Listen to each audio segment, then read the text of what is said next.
Mercredi 28 novembre 2018, bonjour à tous. Je réagis évidemment suite à la manifestation de samedi dernier. Alors, c'était une grande victoire des Gilets jaunes, puisque le gouvernement nous avait demandé de manifester sur le Champ de Mars.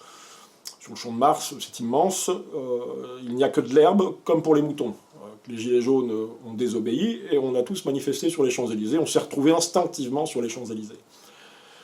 Donc à l'encontre de ce que désirait le gouvernement. Première victoire. Là, on a besoin de vous la prochaine fois. On a besoin de vous la prochaine fois.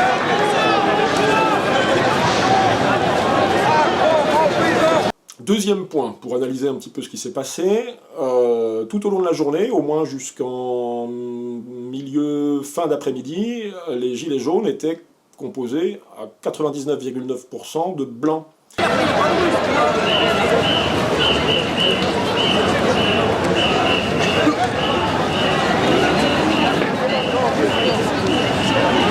Alors je sais bien que c'est un peu clivant de dire ça. Aujourd'hui, il suffit de dire simplement « je suis blanc » pour être considéré comme un facho et un raciste. Alors que quelqu'un qui dirait « je suis noir » ou « je suis chinois » ou « je suis arabe », ça pose aucun problème. Mais dire aujourd'hui « je suis blanc », après des années et des années de propagande anti-blanche à travers le cinéma, les séries, à travers les analyses des uns et des autres sur les plateaux de télévision, aujourd'hui c'est considéré comme une tare, quoi, d'être blanc. Mais le fait est là, c'est que c'était la France profonde qui manifestait.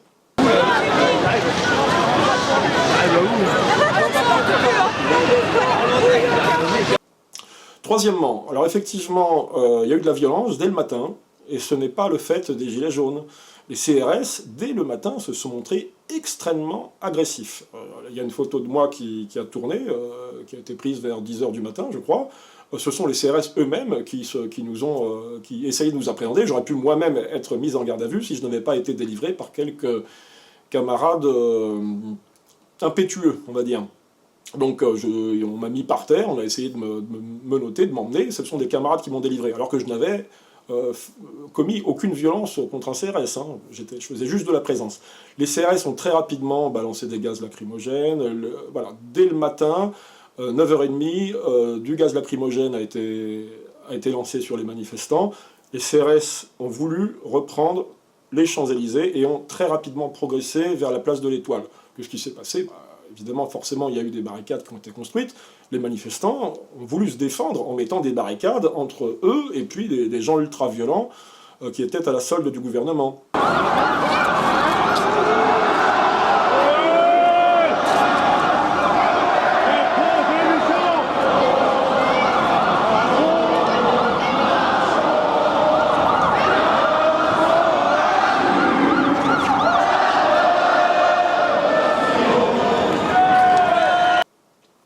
Donc, est-ce qu'on peut considérer que c'est de la violence, prendre du mobilier urbain pour le mettre sur la route? Oui, mais je peux vous affirmer, et toutes les images le montrent, les Gilets jaunes approuvaient ces violences. Et ce qui est important de comprendre, c'est qu'à aucun moment dans l'après-midi, il n'y a eu des bris de vitrines. Les pilleurs, ce n'étaient pas les Gilets jaunes. Je crois qu'il y a eu 30 vitrines qui ont été cassées dans la journée, c'est extrêmement peu. Si on doit comparer cela aux manifestations d'extrême gauche, traditionnellement c'est entre la Bastille et la Nation, qui voient à chaque fois des dizaines de vitrines de banques, de maisons d'assurance qui sont fracassées. Là, il n'y a eu que une trentaine de vitrines de magasins qui ont été cassées, et c'était uniquement le soir, par des bandes d'extrême gauche et des racailles de banlieue qui n'étaient pas là l'après-midi, je peux vous le garantir. Garantie sur facture. Donc c'était ni l'ultra-droite, ni l'hyper-droite, ni l'extrême-droite.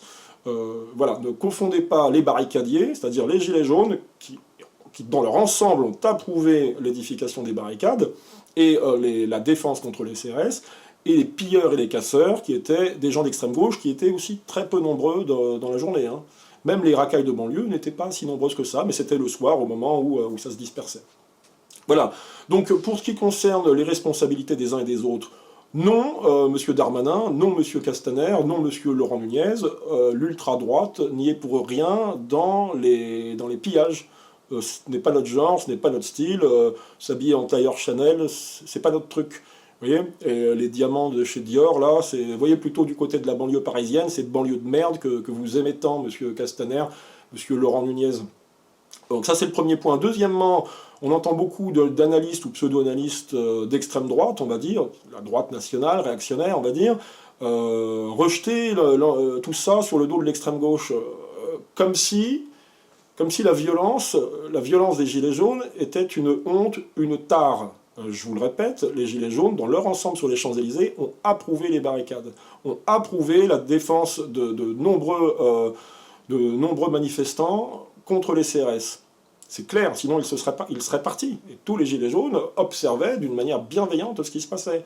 Soi-disant que les Champs-Élysées devaient être interdits, on a forcé les barrages, on y est rentré. Et tout le monde est sur les champs. Et on les a bien emmerdés. Et on est content. Et la violence? C'est malheureux de parler comme ça, madame. Mais sans la violence, on n'obtiendra rien. Mais une mère de famille, vraiment, qui n'avait jusqu'ici jamais manifesté, jamais adhéré à un parti, ni rien, me disait, mais de toute façon, on va vers une guerre civile. S'ils ne nous écoutent pas, dans 1 an, dans 2 ans, c'est la guerre civile, et j'en serai. Je suis venue pour me battre, d'accord ? Je veux me battre aux côtés de tout le monde. Et il y a beaucoup de personnes âgées ici. Beaucoup. D'ailleurs, les jeunes sont surpris de voir les personnes âgées. Ah ben, on a reçu du gaz lacrymogène. Voilà. Nous ont reçus gentiment. Moi, je peux pas trop. On chantait la Marseillaise. Voilà. Et ben voilà. Donc du coup, la liberté de manifester, elle est loin. Donc, laisser entendre que cette violence est une tare, une honte, c'est une mauvaise analyse. Et c'est surtout la preuve que vous n'êtes pas du tout dans l'esprit gilet jaune. Est-ce que ce qui s'est passé hier sur les Champs-Élysées n'a pas fait du mal à votre mouvement? Mais non, puisque ce n'est pas la France des Gilets jaunes, ce qui s'est passé sur les Champs-Élysées. Il y a 80% des Français qui nous soutiennent. Est-ce que vous pensez qu'il y a 80% des Français qui ont envie de mettre le feu au pays? Absolument pas. Il faut arrêter de caricaturer. Charlotte Dornelas. Moi, je voudrais juste vous poser une question, parce que vous êtes une femme politique, donc vous savez bien évidemment qu'une manifestation, elle se gère aussi politiquement en amont. On ne peut pas mettre toute la responsabilité sur les gens qui sont effectivement venus. On a un préfet qui nous a dit « personne n'entrera sur les Champs-Élysées la veille ». On se souvient d'une autre manifestation où il y avait infiniment plus de monde, c'était la manif pour tous. Personne n'était rentré sur les champs, parce qu'on l'avait dit. Donc, le gouvernement a la capacité, en termes d'ordre public, de ne laisser rentrer personne sur les champs. Moi, j'ai passé la journée sur les champs pour voir comment ça se passait. J'ai vu arriver des groupes qui étaient clairement identifiables comme des groupes qui venaient casser. Tout de noir vêtus, avec comment ça s'appelle, un foulard sur les yeux, etc. Ils passaient, il n'y avait que nous qui les voyions, apparemment. On les a laissés passer. Il y avait des canons à eau qui étaient braqués sur les manifestants, les feux partaient juste à côté, personne n'intervenait sur les départs de feu.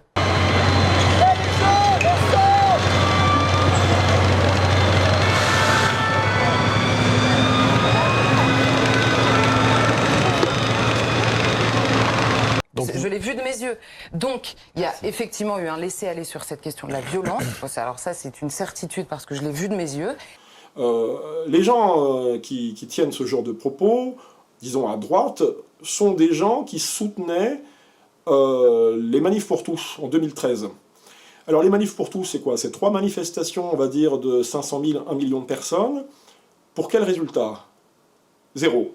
C'est pas compliqué, la loi puisqu'en l'occurrence c'était des manifestations contre la loi sur le mariage homosexuel, eh bien ma foi, la loi est passée, et puis vos manifestations n'ont servi strictement à rien.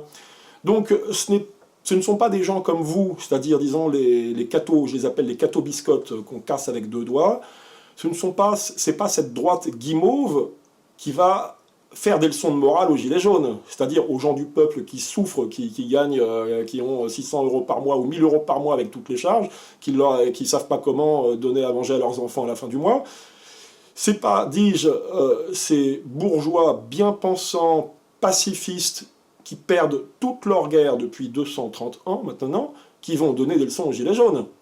D'accord? Il ne faut pas rejeter ça sur l'extrême gauche. Les Gilets jaunes, je le répète encore une fois, ont participé à l'édification des barricades très massivement, ou en tout cas ont observé l'édification des barricades avec un œil bienveillant. Bah oui, c'est ça les Gilets jaunes, c'est un mouvement populaire, c'est des gens qui n'ont plus rien à bouffer et qui se révoltent. Si vous ne comprenez pas ça, passez à autre chose. Vous ne nous représentez pas, vous qui passez sur BFM TV, là, vous les soi-disant analystes, vous n'êtes pas représentatifs des Gilets jaunes. Les Gilets jaunes n'ont pas de représentants et n'auront jamais de représentants. Et ceux qui prétendent être les représentants des Gilets jaunes pour aller discuter avec Macron ou Castaner, ce ne sont pas des Gilets jaunes, ce sont déjà des traîtres. Ils ont déjà trahi. Parce que l'essence même du mouvement des Gilets jaunes, c'est de ne pas avoir de représentants. Chacun fait ce qu'il veut et ce qu'il pense. Le but, c'est quoi? Le but, c'est pas seulement que le gouvernement annule les taxes supplémentaires et celles qui vont encore avoir lieu au mois de janvier sur le fioul ou sur le gaz. Le but, c'est tout simplement la destitution de ce gouvernement inique qui fait honte à la France. Parce que lorsque l'on voit Macron s'afficher bras dessus, bras dessous, ou plutôt enlaçant de jeunes Africains ici et là, que ce soit sur l'île de la Réunion, je crois, ou le 21 juin à Paris, eh bien, vous nous faites honte, monsieur Macron.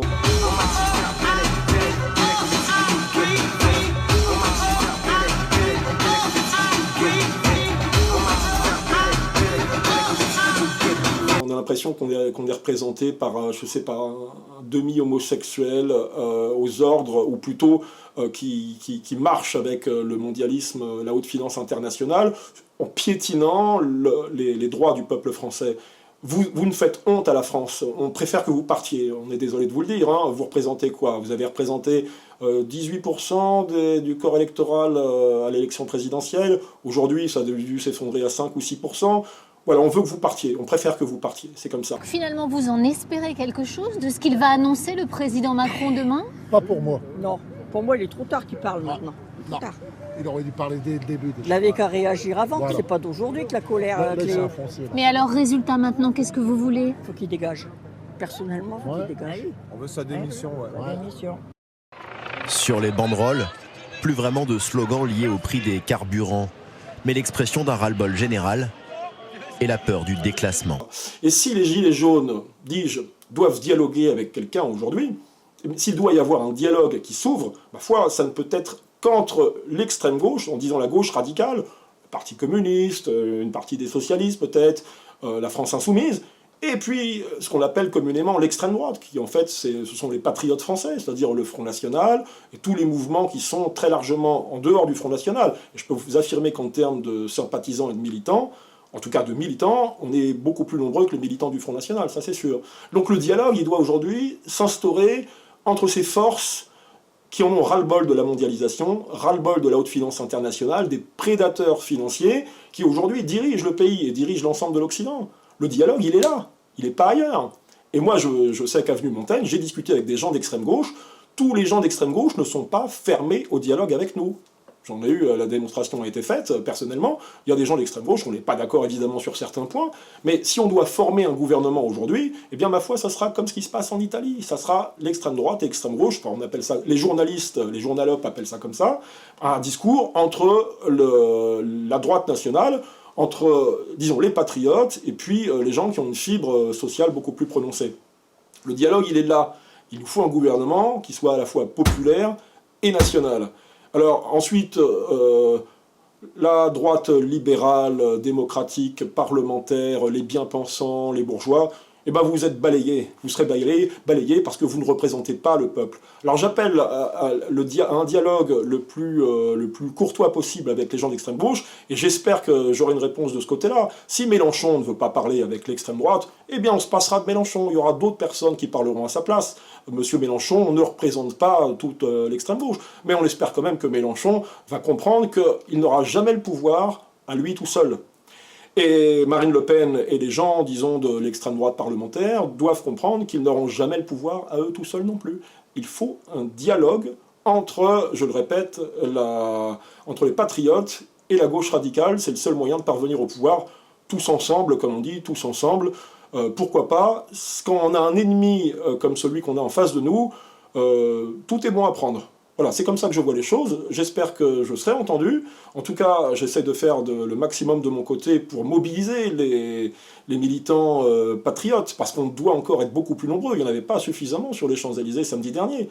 C'est maintenant que ça se passe, les gars, là. Vous êtes toujours en train de pester, de maugrer dans votre barbe, là, si je puis dire, en pestant contre cet environnement, contre l'évolution que prend la société. Mais si vous voulez faire changer les choses, c'est maintenant. Arrêtez, débranchez-vous de vos ordinateurs samedi prochain et rendez-vous sur les Champs-Élysées. C'est maintenant que ça se passe. Hein. Maintenant. On est chez nous, on est chez nous.